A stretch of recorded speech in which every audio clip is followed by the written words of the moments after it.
Alors la famille, la comtesse de Bachy du Guéla, qui est née Zoé Talon, qui est une fille de parlementaire, qui est représentée ici avec ses deux enfants, Hugolin et Valentine.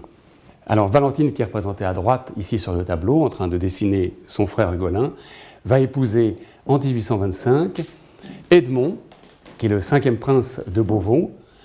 Alors dans cette grande série de portraits de famille des princes de Beauvau, les plus anciens qui sont conservés à Arouet jusqu'à aujourd'hui sont ces deux grands portraits, vraisemblablement peints par Quesnel en 1598. Les tableaux sont datés.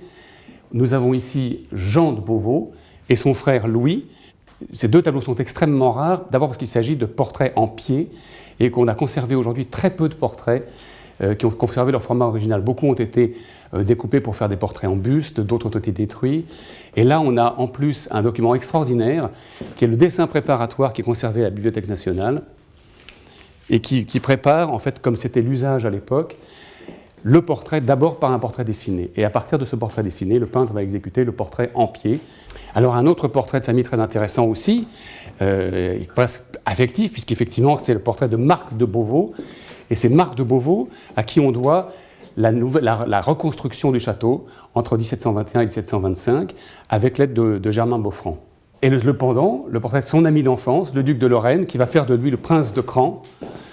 Et puis alors un autre tableau qui est un des tableaux les plus importants historiquement, puisque c'est véritablement une photographie d'un événement qui a eu lieu à Lunéville en 1721, qui est le mariage d'Henri de Lorraine, qui est le cousin donc, du duc de Lorraine avec la princesse de Beauvau-Cran. C'est un tableau passionnant parce qu'en fait il nous montre un aspect du château de Lunéville alors qu'il vient d'être terminé. On voit encore là une foule de personnages qui se pressent sur les toits, comme spectateurs, alors que les toits ne sont pas encore terminés. C'est le grand mariage et c'est vraiment une histoire de la Lorraine. C'est vraiment une grande page de l'histoire de la Lorraine qui se tourne là.